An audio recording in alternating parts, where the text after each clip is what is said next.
Delaney's gonna be there. Hey. So. John Delaney, come to Fetish Factory, please. Delaney 2020.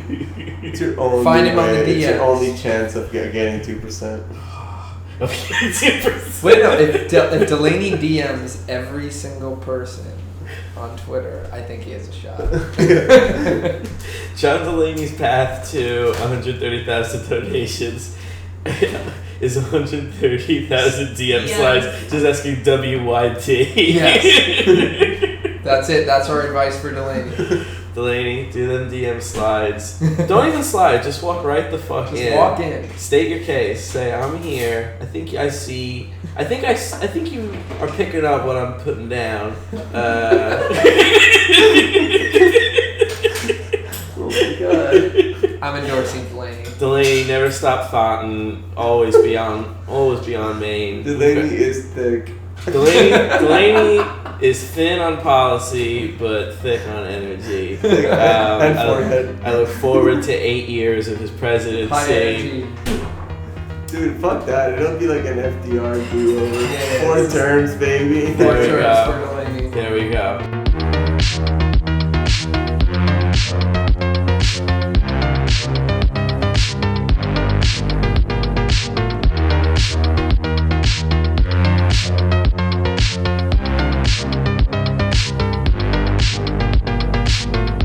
Alright, so jumping right into recap. Debate night 2, Electric Jugaloo. Debate night 2. I guess we could also do debate night 1 too. Debate night 1 and... Well, I was saying these were the second round of debates, I guess. That's true. Yeah.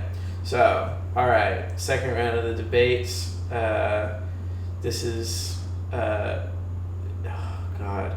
Imagine if, like, medieval times was you were the one being tortured, basically. That's how I'm starting to feel. Where, like, I know who I'm voting for, I know who I'm not voting for, and yet it feels like almost like an act of duty to, like, show up and, like, I have to cheer for our boy so that, like, people can't dismiss and say, like, oh, he's got no energy, his supporters are leaving him, etc., etc. So why don't we tell folks who we're voting for so people know where we're coming from? So, transparency is important. Yeah, we're okay. All right, no surprise here. We're voting for the hottest candidate. His name is John Delaney. The human thumb. It's true.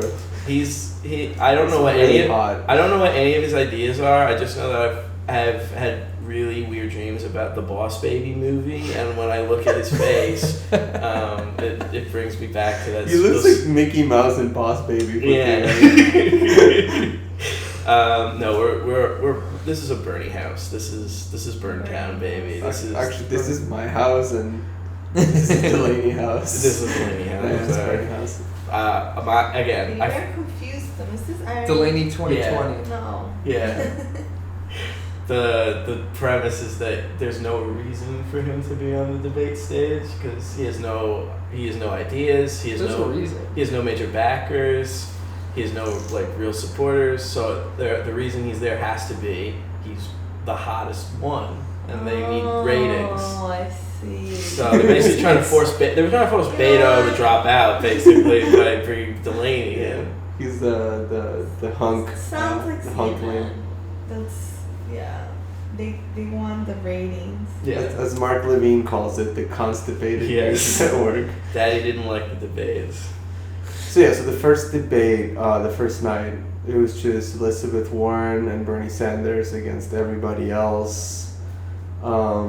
Just CNN just was the first question was Medicare for all. Was it something like about people losing their primary insurance? It was just like a they're gonna take away your loaded question. Yeah. Also, the fucking questions are all horrible. All the questions are horrible. CNN is like just doing such shitty job. Yeah, it's like Bernie Sanders. Tim Ryan has said on the stump that you hate union workers and want to take their health care away by introducing communist-style form of health care. What do you have to say about that? Yeah.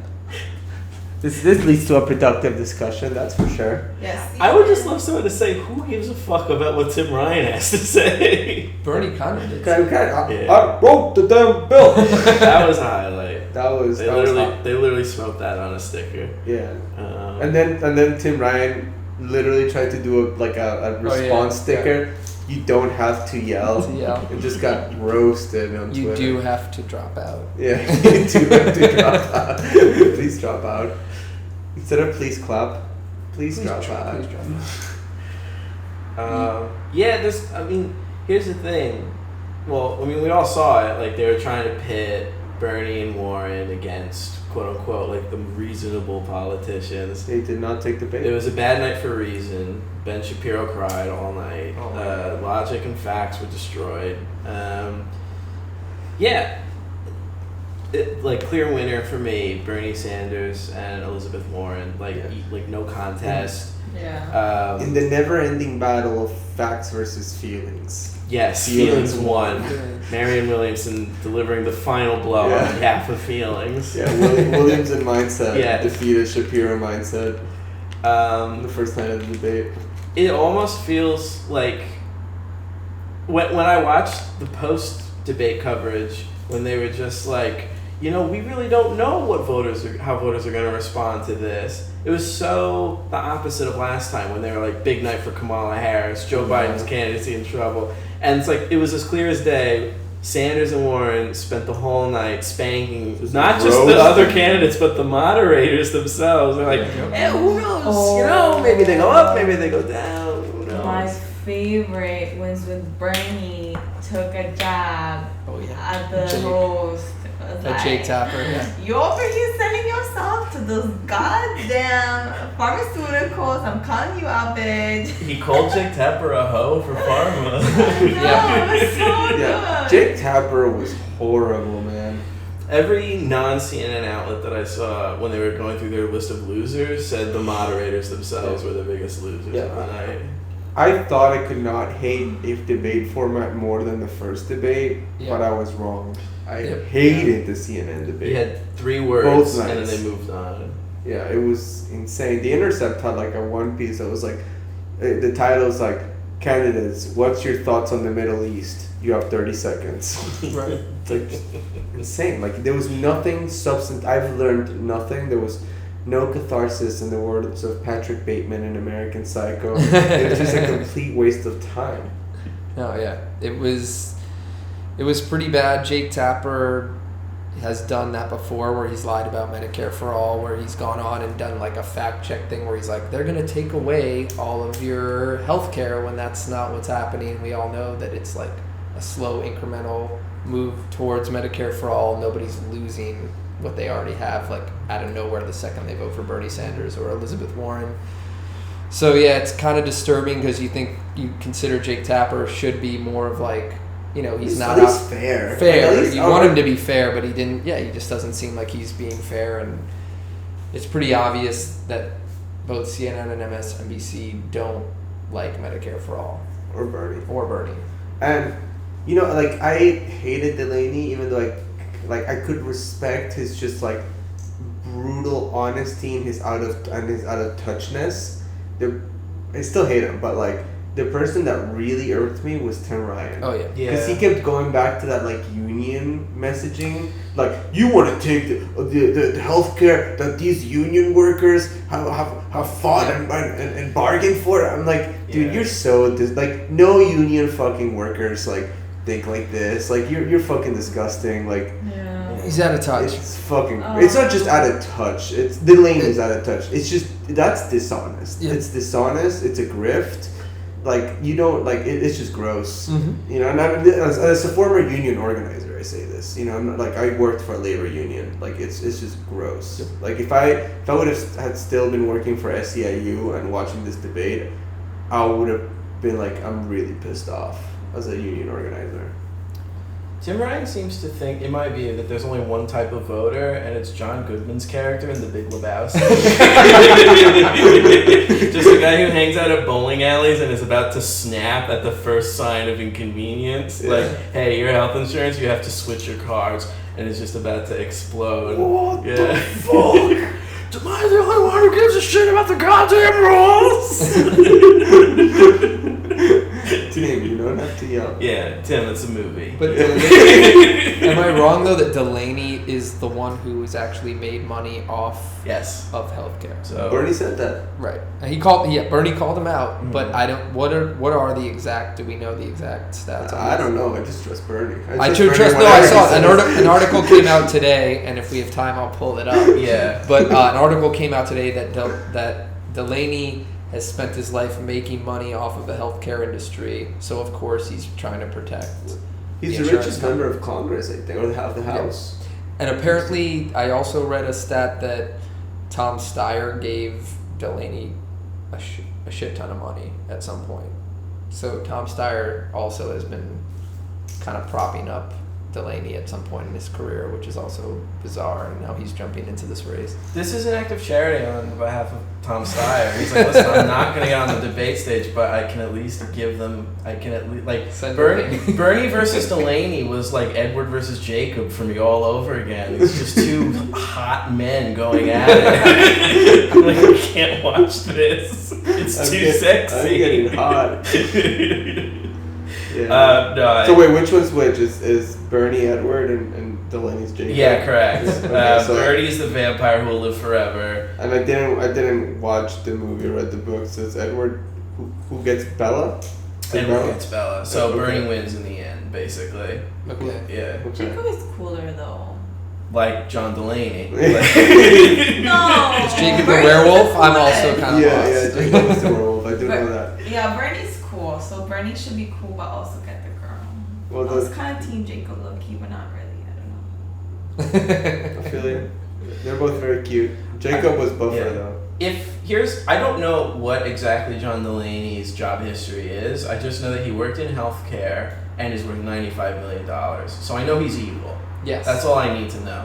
Yeah. I know he's worth almost 9 figures and he worked in the healthcare sector. He's an evil guy. Yeah, we need to seize his assets. Yes. It's actually when they ask how they're gonna pay for any of his healthcare plan, they say, I'm gonna start by taxing my colleague here, John Delaney. Well, So by the John, way, we're gonna. I wanna we're gonna take reveal your money and something. We're gonna give it to the American people. Yeah. I want for everybody who listens to this to know that right now, if you go onto twitter.com and you create a DM group, you can add John Delaney to any group that you want to, and me and my friends have done that. Yes. Oh yeah. Just start posting Twitter. And we fans just start talking about for, John Delaney Oh, and critiquing his every move in the chat that he's in. You're probably just making like a young intern's life even more depressing. Yes. Honestly, like fuck. But I hate his internship. They have not left the DM chat though. They're in it right now. They I are see still in there. Do they ever answer? Not an answer yet. Okay. So we've done this to Tom Perez before. He left. He left after like 3 days of being like inundated with insane comments.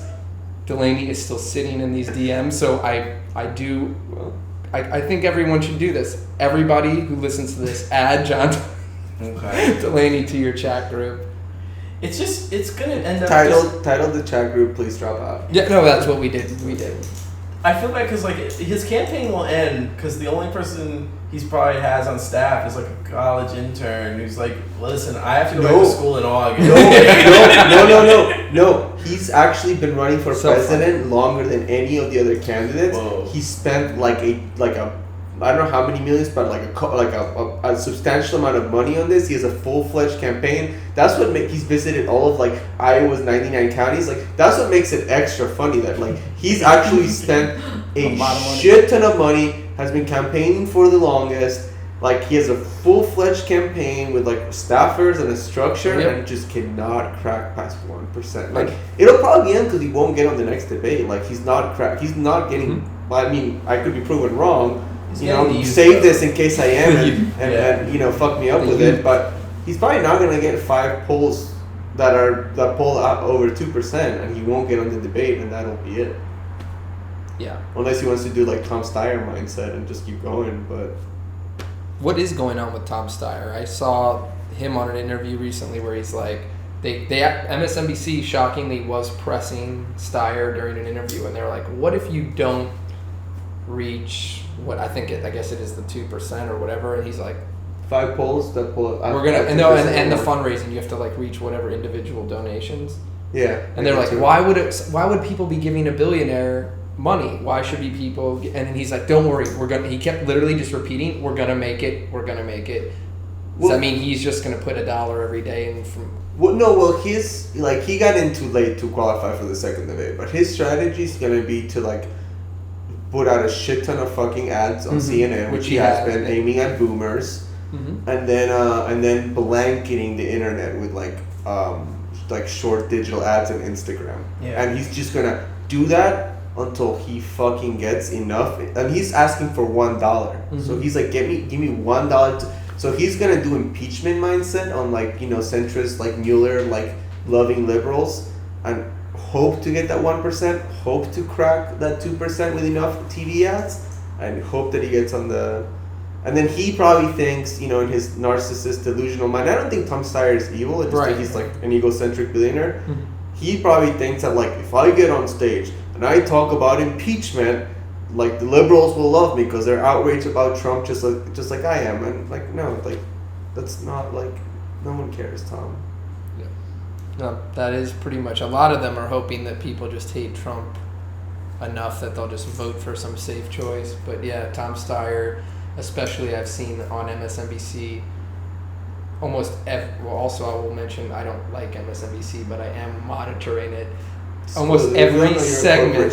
I'm a corporate show. Relationship with DWS. I will reveal my relationship with DWS later in the show. But yeah, I have just seen a lot of. He's actually the only candidate's commercial that I see right now. No one else is running an ad. It's just Tom Steyer.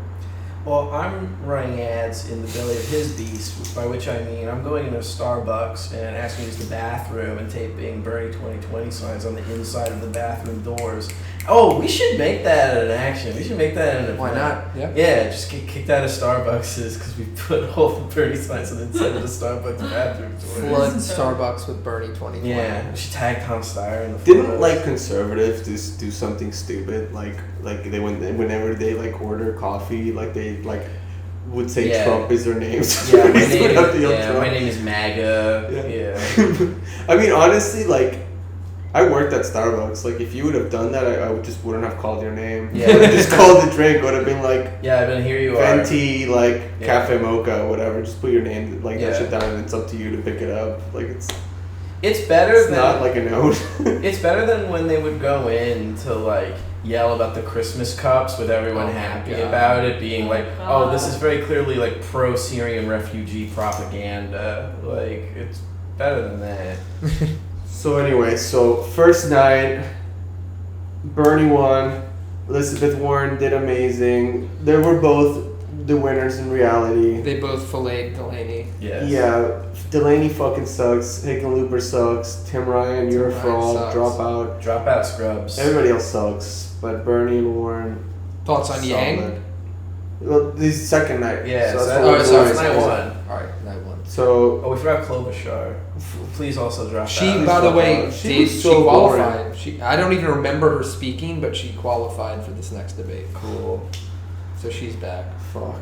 Anyway, so second night. So yeah, that was aggressive. Yeah.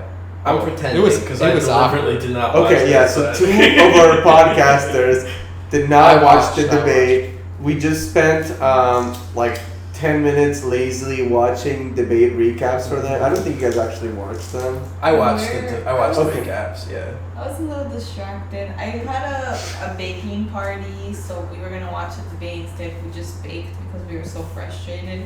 So that Oh, was about. It's a better use of time, honestly. Yeah. But I will say that I watched only, if only to be prepared to see what they're talking about for when our candidate, when we're speaking to people, why he is so much better. So that's the only reason I watched. I did put myself through the pain. And what I witnessed was, honestly though, it was a little bit of martyrdom, but honestly, it was joy. I actually got some joyful feelings while watching them all dismantle each other and all seem very unqualified. So Joe Biden, we all watched what he did. He did my well. favorite. Yeah. My favorite moment of the night was the protesters. Oh yeah, the protesters That were was pretty the best good. thing. Yeah, That's so- the best thing that happened. So they yelled at de Blasio, Cory Booker, fire Pantaleon, who's the cop that killed Eric Garner.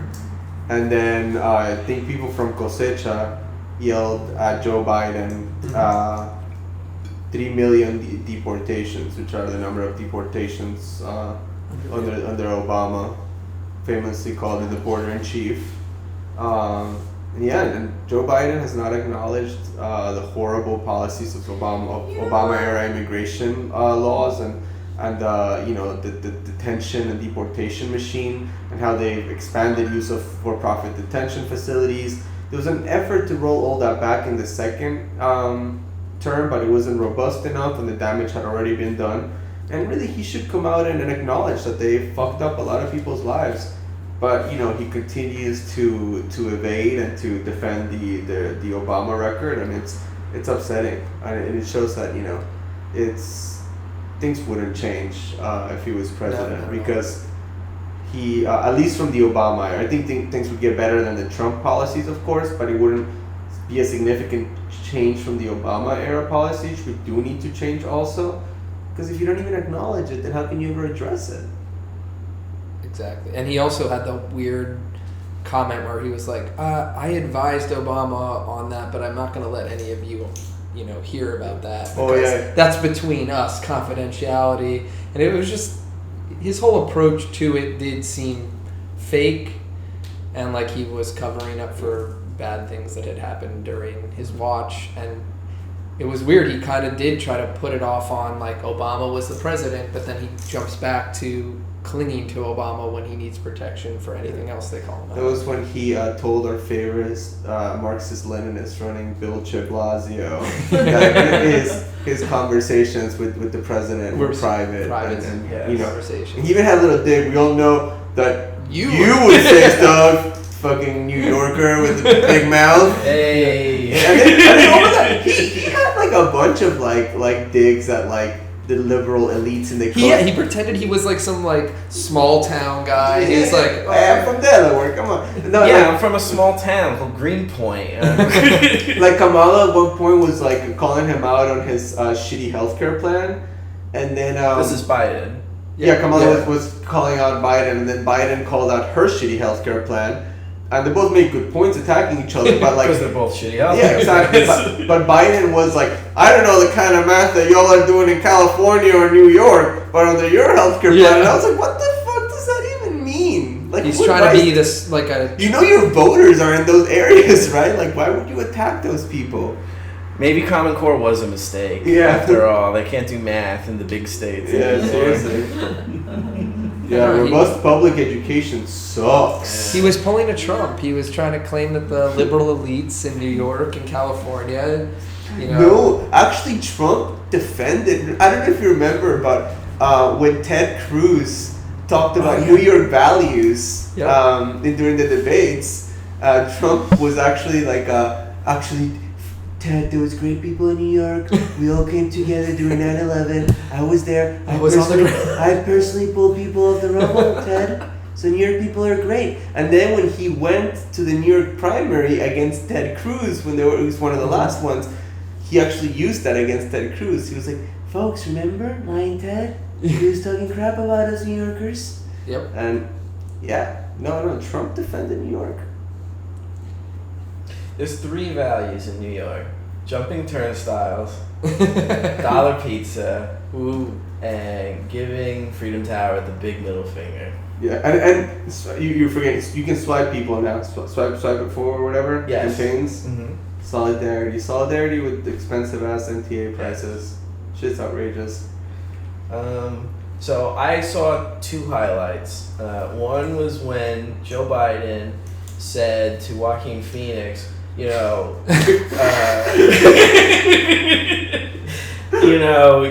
a lot of great ideas on immigration. Never really heard you bring these up in the meetings in the Obama administration. And it just took me back to when I was into Mad Men, when Don Draper would smack around, what's his name? Pete? Yeah, would smack around Pete Campbell just to cover his ass in front of a client.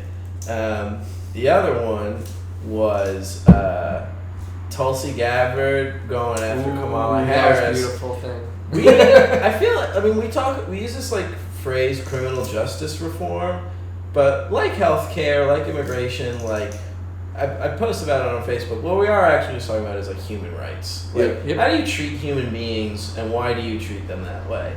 And Tulsi made the good point that putting people in jail for smoking marijuana is a bad idea, and you did it a lot, and you did it with self-righteousness. 1,500 people. With a smile on her face, literally. Not only that, she literally laughed about smoking marijuana while she was in college, quote unquote, listening to Snoop Dogg and Tupac, who had not even had released an album or done anything. So she's laughing, making up fake stories about smoking marijuana, and then ended up locking up 1,500 people for the same offense. Well, that's the difference, though, I think, between Julian Castro and Kamala Harris. Because when he got called out for... Sorry for calling him Joaquin Phoenix, by the way. I thought it was brother, and then I also fucked up the last name, too. It's pretty funny. But, like, when he got called out by Biden for, the same shit that he did and being part of the same administration, his response was like, well, at least I learned the lessons of the past and you didn't. And I acknowledged that shit. Yep. Whereas Kamala was just like, nah, like that's not true. I was a great prosecutor. Like, she said she was proud of her. No acknowledgement, no. And you can't. How are you gonna grow? Like this isn't like 1994. Like this is 2004. Like we have the internet now. Like we can access any clip at any point. Like you just can't lie like you did. Like there has to be accountability now for the most part. She did drop in the polls because of, and not that I trust polls that they release on these mainstream media networks. Just the ones that I like, I trust. No, I don't trust any of them, but I've been told that this Morning Consult poll that did come out has some, and this isn't amazing for Bernie in any way, so it's not a bias here, but he was at like number 2 with 18% of the vote.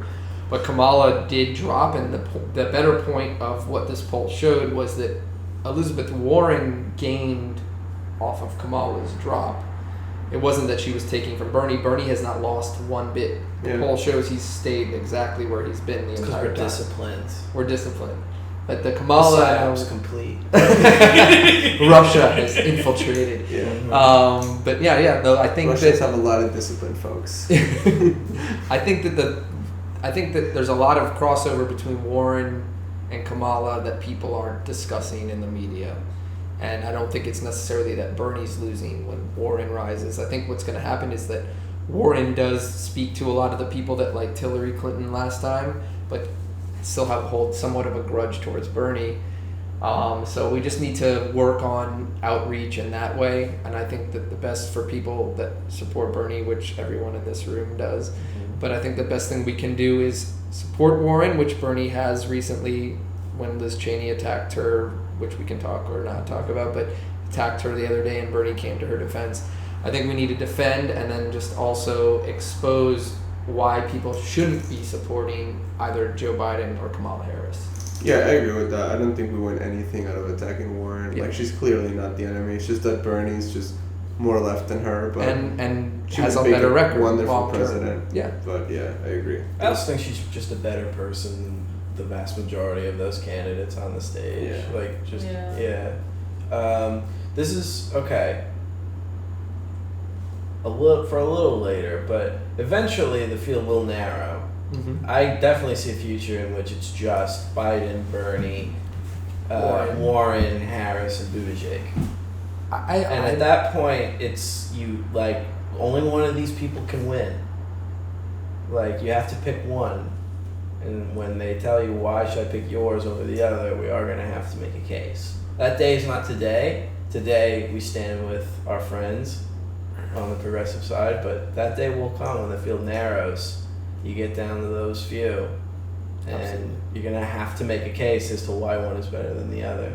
I just want Warren to just become a ticket. Yeah. I don't care who's don't even name a president or vice president. Case scenario. You're just a team. Exactly. Right. Warren, and let them win. Bernie, is the ticket Then we win. all deserve. Yeah. Yes. I would Why? take it either way. Either way. Either Yeah. way, and I would be so happy. I'd be so happy. Every minute of my life would be. Unity. But guys, right now we just need to unite to stop the Delaney joke that Yeah. the runaway train that is just sweeping the polls. The John Delaney. The Why? youth surge. All Yes. these Zoomers who just see a hot man and say that's who I'm voting for. He's gonna get a face tattoo just to seal the deal. He's going to get the Post Malone vote and be like, listen, I don't know anything that this guy stands for, but damn, this guy brings some heat. He's Yes. going to go on. He's going to go to Stadium Listen. Goods. He's going to get Jordans. I have to say, Mm-hmm. speaking here, Mm-hmm. a lot of young women find Bernie to be very cute. I This is will true. say that. This is We are always breaking news here on Red Tide Radio. The hottest thing. breaking. I mean, don't get me wrong. Is it like the cute grandpa vibe? Yeah, it's a cute grandpa, You know but what it's he also needs? kind of like when you see him kind of like talking so fiercely With that energy. with that energy, Yeah. you're like, ooh, all He's that like- energy, Bernie. Okay. He's like he's like if Mr. Rogers had irritable bowel syndrome. I mean, He's- Cardi B jumped on that bandwagon. He's if Mr. Rogers became Jewish. Yes, I'm correct. so glad Cardi B's on the Yeah. team. Oh, Cardi B. Oh, yeah. Babe. And those videos are coming out soon. I cannot wait for that. Oh yeah, it's gonna be awesome. Let's wrap up with 5 minutes of predictions. Oh, okay. All right. Let's close out that with predictions. So folks, predictions just at the for the next presidential debates. Yeah, for the next debates. Okay. Cory Booker, we were wrong. He did not punch anyone. He controlled the testosterone. Right. So these predictions sometimes are not accurate, folks. Full So disclaimer. what are we predicting for? Just But- we're doing punditry right now. I will say that Aw. Cory Booker did impress me. Aw. We didn't talk enough about night 2, by the way, real quickly. It's night 2 compared to night 1 was like. Also, night 1 was short. If you want to bring back a night 1, but real quickly on night 2, one of the funniest moments, including my brother who doesn't care at all about politics, who was forced to watch night 2 with me. He goes, "Did Joe Biden just call Cory Booker the future president of the United States?" He did. And I was like, "Nah, there's no way that happened. I missed it." Thank God I could rewind. Rewinded. did. Yes, Joe Biden grabbed Cory Booker's arm and said, "Excuse me, Mr. Future President of the United States." He was so awkward. That was just, and also Joe Biden's 3030 3030. Yes. It was like that one song, that 80s song where did you say the phone number? I don't know that one. Fuck. Never mind. No, but yeah, the 3030 was bizarre. It's not. I'm not gonna go with. There's so many right-wing lunatics that are like, "Oh, Joe Biden's having a seizure." No, he's not having a seizure. But what would he do against Donald Trump? Like, I feel like Donald Trump would see him do something like that I mean, and he would would be do a- what these He assholes. would be a bully about He it. would bully him and go, "This Folks, guy's he's This lost, guy- he's yeah. sleepy, he's gone, doesn't know Sleepy what he's talking Biden, about." Sleepy Joe Biden, I told you all. He doesn't Exactly. even know his campaign website, I told you. He doesn't even know what a text or a website is. It's over. Yeah. It would be. It is scary, and like, I don't like Joe Biden's politics, and I'm not doing this just because of that. I am actually worried if Joe Biden were the candidate. How do we like? None of us are going to be passionate about Joe Biden. Not, and when I say us, millennials, but like even younger people. Yeah. Like, so we want to help him. How do we help somebody who can't be helped? Like, there's nothing we could even do. Like, I don't think, like, me trying to argue with someone and to support Joe Biden is going to be tough. But then when they bring up these things that we witness him doing that are odd and slow, or as Trump says, sleepy Yeah. or creepy, it's like, no, please give us any other candidate. Yeah, it runs the risk of being 2016 all over again. Yes, even worse almost. I will say, final predictions, Delaney will continue being hot, Bernie will continue being hot, Yeah. and they will continue to clash because so Too much hot. hotness. So much- Too hot. contained Too in the hot. So debate much stage. hotness It's too in sexy. this place. we have that to It look just, forward you to. can't, yeah. And hopefully they're not on the same stage again because it's too Ooh, much it's too fire. sexy. It's Too much too fire. much. Delaney will go do I an was interview. sweating. Delaney will do an interview with Teen Vogue where they grill him on Marxism and his contouring techniques. Did you witness, by the way, that Delaney got so butthurt by Bernie and Warren that he ran his ass all the way to Fox News to Oh, cry yeah. about Yeah. it? Oh, yes. He ran to Fox News. Oh, the socialists beat the shit out of me. Oh, I hate Medicare for all will kill us. And he just kept crying. It was, but meanwhile, Bernie's not the Democrat. Bernie's not a Democrat, but the guy who goes and runs to Fox News to cry about Elizabeth Warren and Bernie Sanders is somehow a Democrat. So, I saw two clips after that debate. One was the clip of Delaney going to Fox and Mike Huckabee doing his post game saying, you know, this John Delaney guy, I remember when the Democrats used to love guys like John Delaney, successful homespun boys, and you know, the boy next door type. But now it's just a bunch of crazies over there. He doesn't fit in. I feel bad for him. He's lonely. He's an anti-hero. He's like Holden Caulfield from Catcher in the Rye, except older and hotter. The other clip I saw was Chris Matthews hectoring Elizabeth Warren, saying, listen, why can't you just tell people in the middle class, be honest, tell them you are going to raise their taxes to pay for Medicare for all. And she kept saying, because that's a really stupid framework for this discussion. Like, that's not what's going to happen. He's like, why are you avoiding the question? Why won't you just say, yes, I'm going to raise your taxes to pay for the healthcare plan? It's like, because it ignore, like she was like, explain that because it ignores like the fact that there won't be. I would have been like, you know what, Chris? That's a really simplistic mindset. Yeah. It's really stupid framing. Yeah. All that, and I would also be like, and you know what? Maybe if media pundits like you wouldn't have pushed us into the Iraq War by cheerleading Bush and all those lies back in the day, maybe we would have all that fucking money, not the trillions of dollars that we have spent, killing people in the Middle East who are innocent. We would have that money to actually invest it on the American people and Medicare for all. But somehow, you still have a job, and I have to sit here explaining to fuckheads like you why Medicare for all is viable. Yes, America truly does reward failure. Damn. But here we are. Honestly, I would be like, Yeah. why are you qualified? Yeah. You fucking were pushing us into the Iraq war. Like, fuck off. This is the same guy who brings Bill Kristol on, who pushed the weapons of mass destruction. This is MSNBC. That's where Chris Matthews lives, and they masquerade as a liberal network. And the craziness that I hear from the Republicans and the Trump supporters, MSNBC, the liberal network. But like, if you watch MSNBC, you watch Chris Matthews, it's him surrounded by Bill Kristol and like Jennifer Rubin, which are two like neoconservative, two neoconservative assholes. I'm not gonna hide on this. They're scumbags on Twitter. I wouldn't say that because they'll block me or I'll get banned. We don't censor. Jennifer Rubin had an editorial on the Washington Post the night after the first debate saying Elizabeth Warren and Delaney had a great night. In the CNN, not so much. On which planet? Yeah. Elizabeth Warren, great night. Yeah. CNN, bad night. That's true. Yeah. Delaney had a great night. On which fucking planet? Every night with Delaney. She tweeted that Delaney. It's a hot night. It's a hot night. She tweeted that Delaney and Hickenlooper were killing it on their message for Medicare for all. They're not polling above 1%. They're polling at 1% or 0%. The funniest Even thing. after the debate. Yeah, no, I'd love to run an experiment where John Delaney and Elizabeth Warren each walk into a different high school in a neighborhood and you just film the reaction of the kids in the hallways.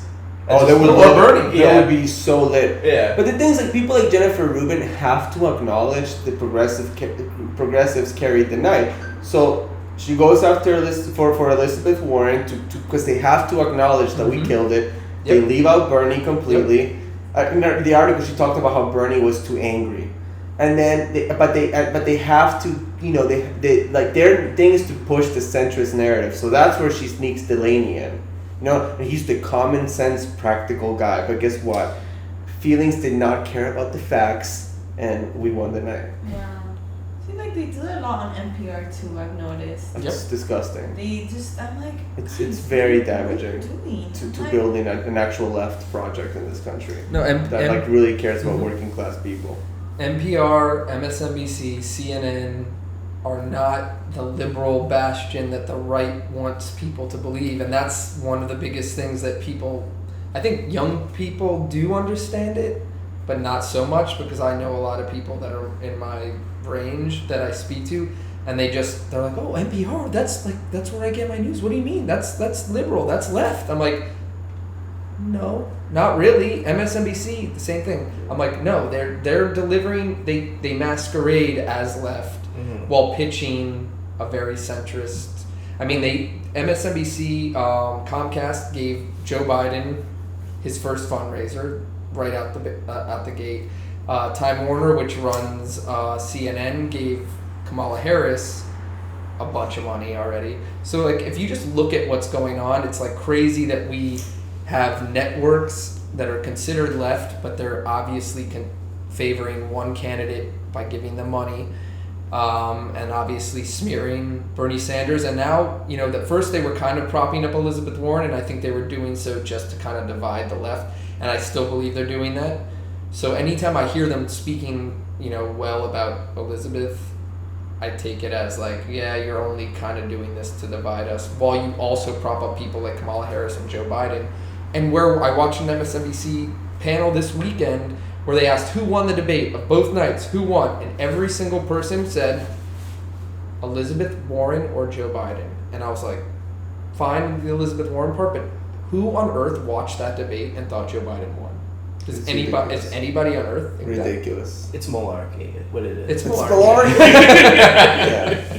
What is malarkey? Some fucking that- stupid Yeah. word that Joe Biden uses all the time. Yeah. I don't understand what that means. Like, I don't even know what that means. It's like saying like baloney, but Yeah. instead you say malarkey. It's bullshit. malarkey. Yeah, Yeah. it's bullshit. It's a Is bunch it like of- is it like an actual meat? It's or a something? it's Yeah. a folksy. They probably like focus tested it probably or from something. Delaware. They It's spent probably from millions Delaware. of dollars with Yeah. consultants like focus testing like a nice polite way of saying bullshit, and that's Yeah. what they came up with.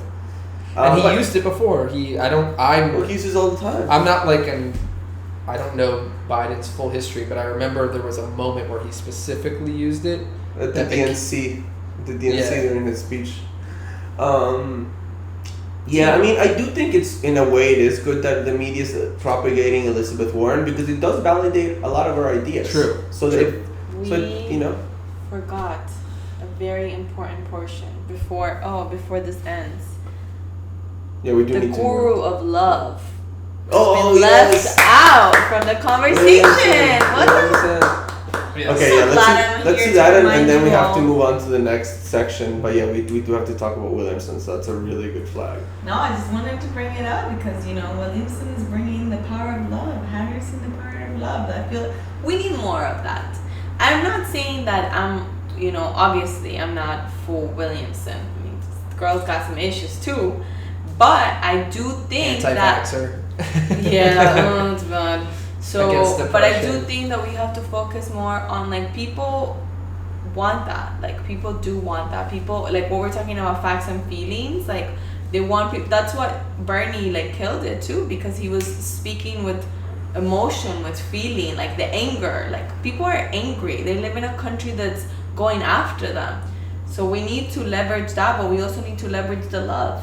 That's my take. So I'll say with Williamson, I appreciate her on stage. I think that she's mostly good on the issues in terms of just, broadly speaking of the political issues that are brought up in these debates. She has other issues that she's not so good on.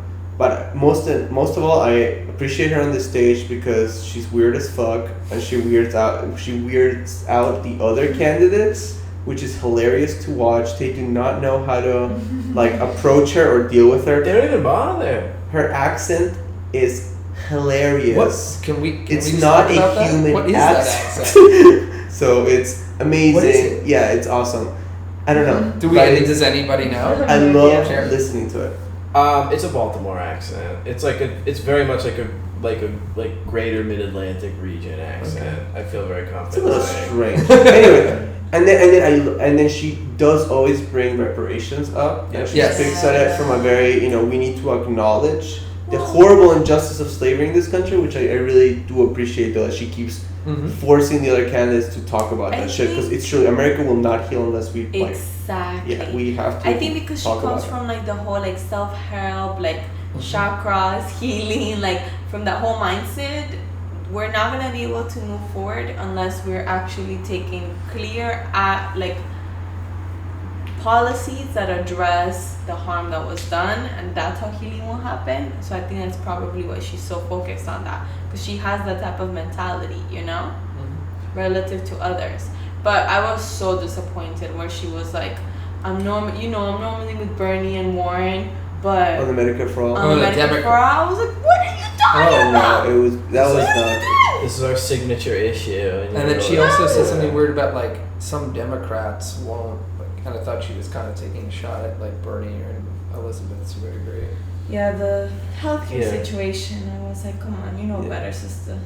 But I will not be giving her my dollar, but I do hope she gets in the next debate. I gave her one already. But if I could expand on Marianne just very quickly, and then we'll move on to the next section. So I like Marianne not because I think she's goofy or because she is kind of, she's not running on any issue. She's not like Bernie. Like Bernie has healthcare as a human right. Warren has, we need to beef up the regulatory state. Biden has, I'm going to bring us, into a time machine and take us back to 2011 when we were hanging out with John Boehner all day. But Marianne's issue, her ethos is basically like love and justice are not disconnected. If Ted Nugent ran for president on the Republican side, okay, you would think I'm joking. If Ted Nugent ran for president on the Republican side, they'd say, okay, he's a goof, but at least he's speaking our language. Marianne did that with Trump. That was perfect. Marianne Williamson does speak my language. She does, she's very much like, okay, I don't know anything about policy basically at all, but I know how you feel, and I can at least articulate that. And should you become a president because of that? No, there are other jobs that you are probably better suited for just because you're able to articulate my ethos.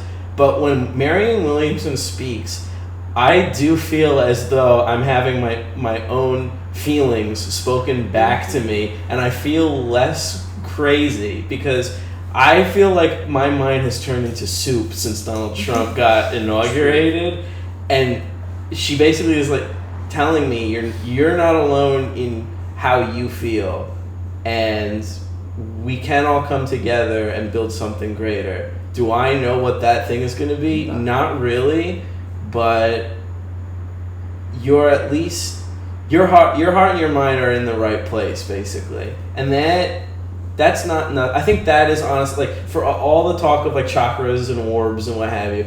If you want to know why I think people are really digging Marianne Williamson, it's because deep down they genuinely like her and think she's a good human being. I certainly do, except for all her problematic past positions. But in terms of the ethos and the vibe that she's giving, it is very much my vibe.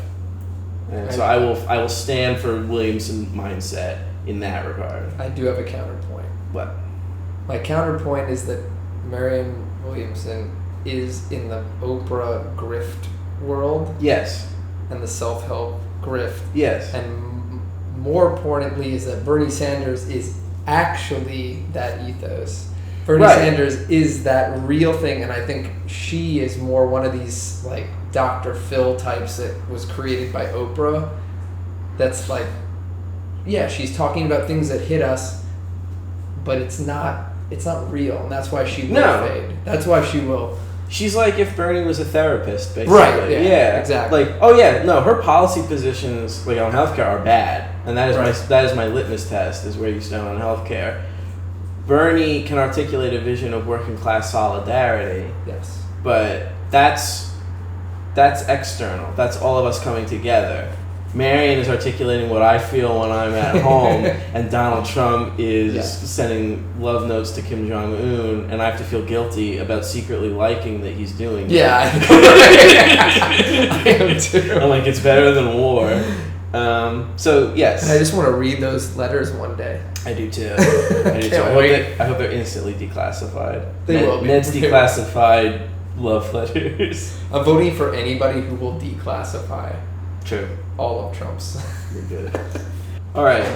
So earlier today, there was, you already know this if you're listening, there was a shooting at a Walmart in El Paso, Texas, by he's 20, white nationalist. Yeah, another fucking angry racist white guy. And line 2 was that this was a retaliation or an act of war against what he pitched as the Hispanic invasion of Texas. So the second sentence in this manifesto is, this attack is a response to the Hispanic invasion of Texas. And there's sentences in it like, in short, immigration can only be detrimental to the future of America. There's one, for example, even though new migrants do the dirty work, their kids typically don't. They want to live the American dream, which is why they get college degrees and fill higher paying positions. This is why corporations lobby for even more illegal immigration after decades of it not happening. And it's just constantly filled with all these, not factual, dishonest, misleading factoids that the nativist Republican right has propagated for decades, and that Donald Trump has popularized and brought it to the mainstream in a really intense and hateful and xenophobic way. And just really goes to show you that the words do have consequences, as people point out time and again. It's almost become a cliche, but they do, and sometimes those consequences is that innocent people get killed, and it's usually people of color, immigrants. It's crazy. I mean, it's yeah, it's close to when, Trump was saying that Soros was bringing illegal immigrants into this country, or invaders. That was, I guess, the word that he used. And then it inspires these right-wing nationalists to act out. The one in Pittsburgh shot up a synagogue, and now this guy, the guy in Pittsburgh literally said that the Soros line. I don't know that this guy has any Soros line, but it's the same type of thing where you just believe that there's some other outside invader coming to your world, and our president of the United States is echoing those type of statements, those irresponsible, disgusting statements, and now we're watching actual people die. So honestly, it's like, how do we even hold the president accountable? There's no one who will. Yeah, I'm sure we'll get another Mitt Romney tweet, maybe Nikki, what's her? Haley. Nikki Haley will do another I'm disappointed tweet. But that's about it. Like, that's as much as accountability goes. And they'll continue voting for all his proposals and endorsing him and fundraising for him, and there will be no actual process of accountability or acknowledgement of how much damage this asshole has done to our society. It's a direct correlation to him telling the congresswomen to go back to their own countries. All these different things that are happening are subtle, subconscious messages to these type of people to go out and say, go back, or I'm going to kill you, or I'm going to do whatever. It also has a lot to do with just the economy in general. They claim the economy's doing well, but there's just so many people that are suffering that there's outbreaks of hate and outbreaks, and we don't have political figures that are leading our country, leading people in the right way, so they act out because they believe these hateful things that are being said.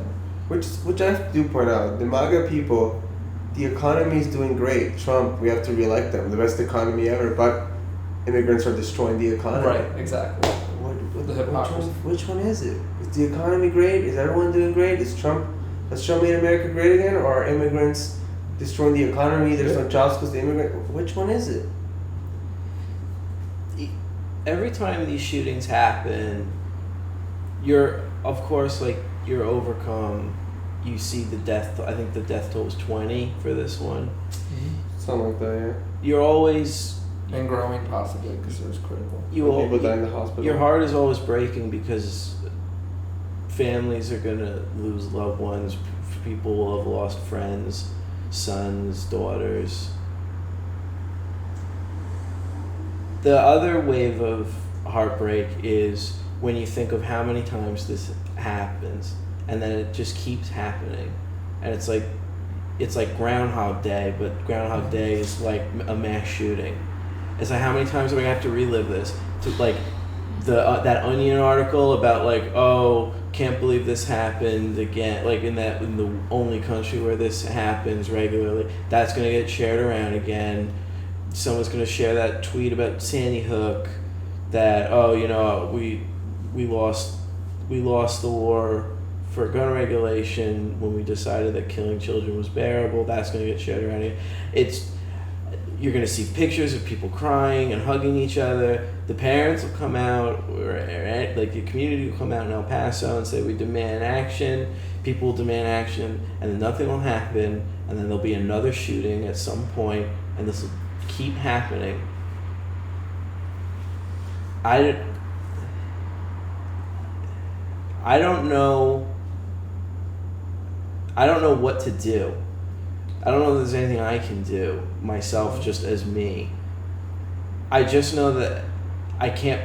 Obviously, I'm not the only one who feels like this. Where you feel like you watch this news and you think of how many times you've read this news specifically, and you just feel trapped by it.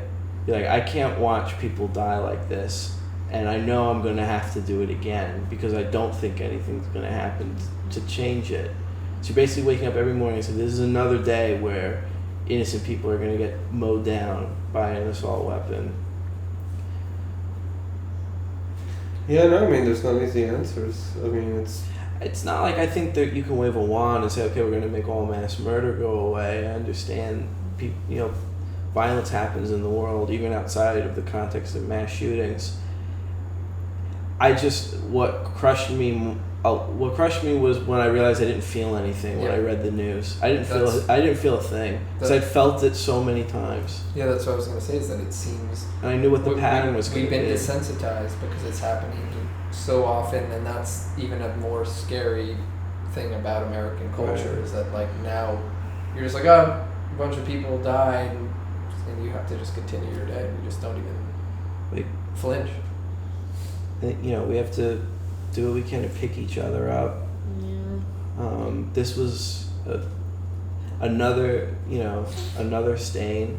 This was another heartbreak. This was another loss.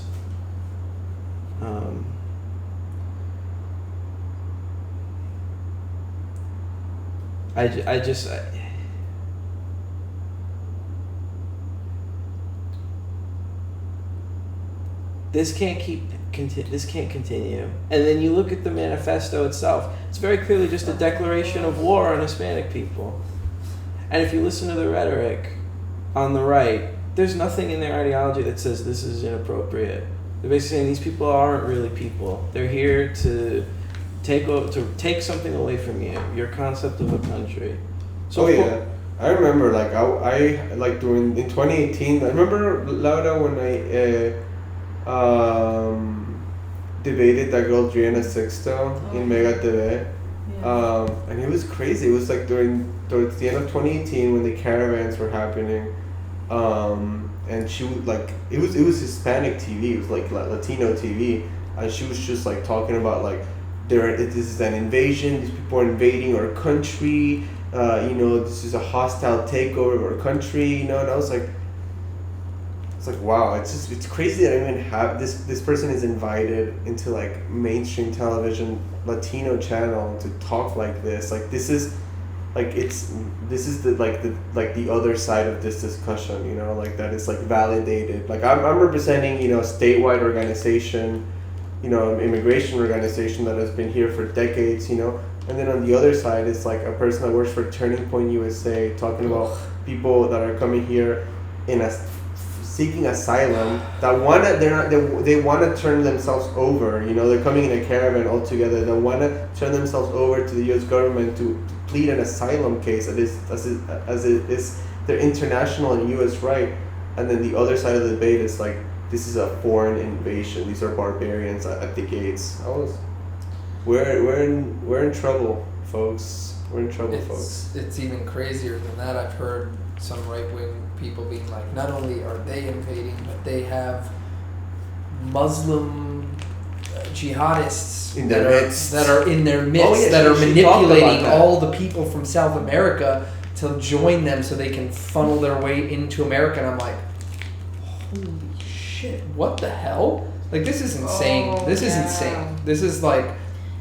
So, yeah, even like something as like vanilla as a citizenship clinic is now being a target for tell white supremacists. So, you know, we have a citizenship clinic every third weekend of the month, Lauderhill Mall. If you know anybody that needs to become a citizen, send them over to us.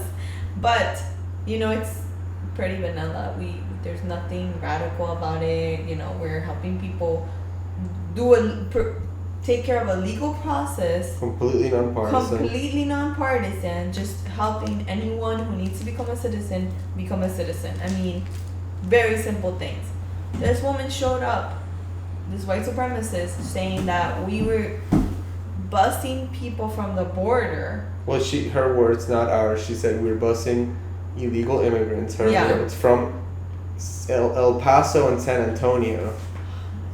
Yes. Yeah, she was saying that we were bringing illegal aliens from El Paso and from the border, that we were bringing them here to Lauderhill Mall, okay? Which the majority of the people there are Caribbean. They're not even like Central American migrants. There's no like everybody there is a black immigrant. It's just everybody's like Jamaican who's been here for like 50 years or 40 years, you know. Mm-hmm. This is their home.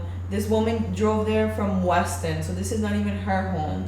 And she's coming over here telling a bunch of Caribbean immigrants that actually they're Central American migrants that were just shipped from the border, and that we're registering these illegal aliens, as she said, her words, of course, that we're registering them to vote.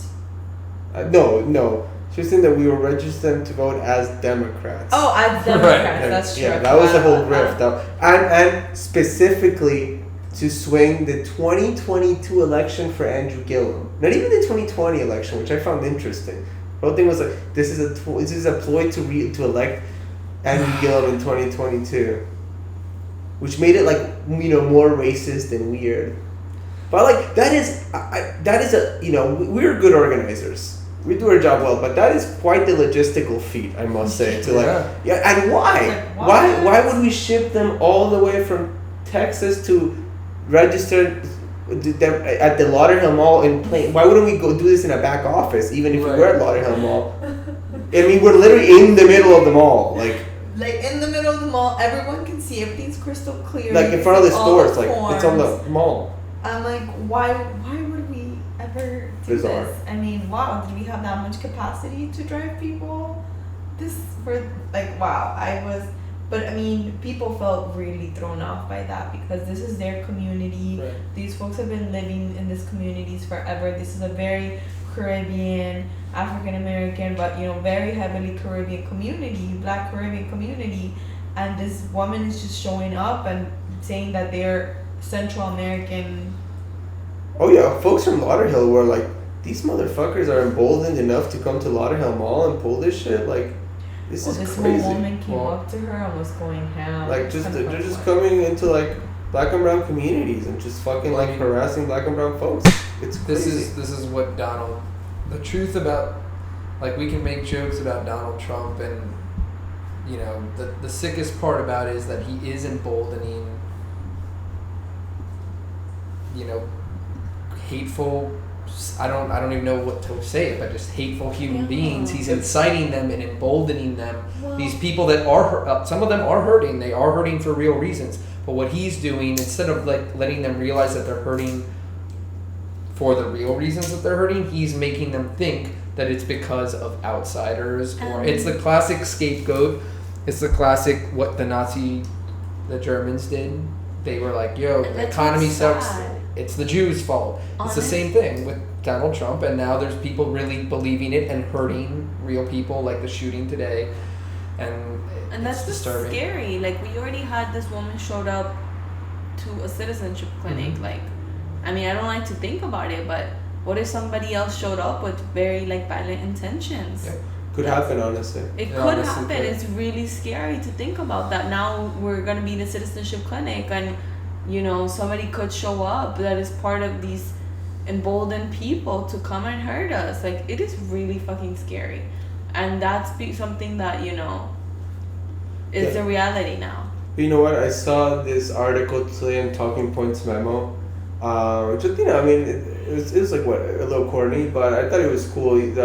So I don't know if you guys saw, but like this 61-year-old older man got like punched out by this like young Trump supporter at one of his Yeah, rallies. the truck. Did you guys all see that? Yeah. And when he was asked about it, the 61-year-old man said something which I thought was pretty affable. He was like, "Well, at least it didn't go down." And then the other thing was like, and I'm not, they asked him, "Is this going to deter you?" And he was like, "No, actually, I feel like emboldened. Yeah. I feel like I want to do more now because I'm not going to let these." He said this. "I'm not going to let these white supremacists and fascists intimidate us from organizing." And we are becoming a country where freedom of expression and activism is becoming riskier, and that's exactly what we need to keep going. So I was like, all right, this 61-year-old, older white guy says something like that. I was like, this is good. Like this is good that And he's he was not from backing Texas, down. right? Yeah. All right, Homestead. There's no longer a concentration camp in South Florida. It's a victory. Yes. Wait, what? I was just saying, there's no concentration camp in South Florida anymore. Well, maybe. I don't know. I mean, so basically, all the children have been transferred out of the Homestead concentration camp for children, as was discussed on the previous Red Tide Radio episode. Hey. The threat. So there's been advocacy on this center for about 2 years now. The congresswoman from the district, Debbie Muckerso Powell, was pushing to see the hurricane preparedness plan, and eventually was discovered that the hurricane was over capacity. They had crammed, almost 3,000 kids because of the $755 per day per kid that they get to maximize profits, and it was a completely inadequate facility in terms of making sure that these kids were safe, not only overall but especially during hurricane season. So because this was uncovered, they started moving kids out, and also because of the bad publicity and the relentless organizing against them, they started moving kids out, and it went from about 2,800 kids to 700 kids in the space of like 2-3 weeks. Some of these kids being reunited with sponsors, and some of these kids unfortunately transferred to other facilities. And then yesterday night, the news came out that they basically transferred all the kids out, and there's no longer any kids in there. The reason they gave it is because there's a tropical wave that could become, tropical depression, possibly a hurricane, with a line of sight on Miami. And it's a partial victory, yes, because it shows that the community rallied together. We kicked this for-profit concentration camp out of this community. And it's a blueprint on how other communities can do it, even though it's happened before that facilities like this have been shut down. So it's not like we were the only ones, but it's a case model. So it's good, but at the same time we need transparency in what's happening to the kids. We need accountability on places like this and the profiteers, and we need to make sure that the kids are reunited with sponsors, and especially the 17-year-olds, and 400 out of those 700 kids that were still there before it was completely evacuated were 17-year-olds. And the 17-year-olds, when they age out to 18, they just transferred them on the day of their birthday on shackles to adult detention to await deportation. So, you know, there's legal organizations that are doing legal maneuvers to try to you know, make sure that there's asylum cases on all these kids, and there's, you know, a search for sponsors and everything, but it's going to be very difficult to track all of them and make sure that, you know, all of them are reunited. But it's definitely a good development, and it's going to force out, I think, a lot of these kids. The process of reunification might be a little faster because, as we know, there's a lack of beds for these kids, so there's nowhere to put them. Is there any chance that after this hurricane season they'll just try to redo it? Like, what's going on with the facility, the people that work there? Are they being kept held there? Like, keeps. So they fired about 400 people. Okay. They're gonna fire 4,000 more, and they're gonna keep, I think, 120 or so employees to maintain the facility. I mean, yeah, could they reopen it? Sure. I mean, this facility was closed down during the Obama era, and then it was reopened in 2017. No, I'm sorry, 2017. It was reopened, so it could happen again. But there was a letter sent to state representatives that Ida Skimani publicized, Representative Ida Skimani, about how the government is looking for other places for this sort of detention camps, and they're looking at Central Florida, I think Los Angeles, and somewhere else that I don't remember, but Central Florida was one of them. So that hasn't materialized, but it could, you know, similar center could be opened, not in South Florida, but in some rural part of Central Florida, I don't know. So, victory, but we must stay vigilant. Absolutely. Partial victory. Wow. What happens to the kids other than they get relocated? Yeah. Well, like I said, some kids are hopefully reunited with their sponsors, Yeah. but a lot of them are just going to be transferred to another facility. Can we talk about, wasn't AIJ also trying to do asylum? Yeah, Americans for Immigrants Justice is putting asylum cases on filing asylum on all the kids. So there's Gonna do expedite to try to find other loopholes. yeah, so there's work being done. Alright. But it was a long process. I mean, all of you were involved and gone to countless rallies and protests, press conferences, meetings. Yeah. So yeah, it takes a long time to do this kind of work, but at least we don't have this in this community anymore. There was a clear and overwhelming backlash to the profiteering of children detention. So For profit, and I guess wherever, if it does pop up, we just need to promote that community's rebellion against it. absolutely. It's horrible. Alright. Somber end. Somber end. That's okay. We'll pick it up. We're going to Fetish Factory now. So Yes.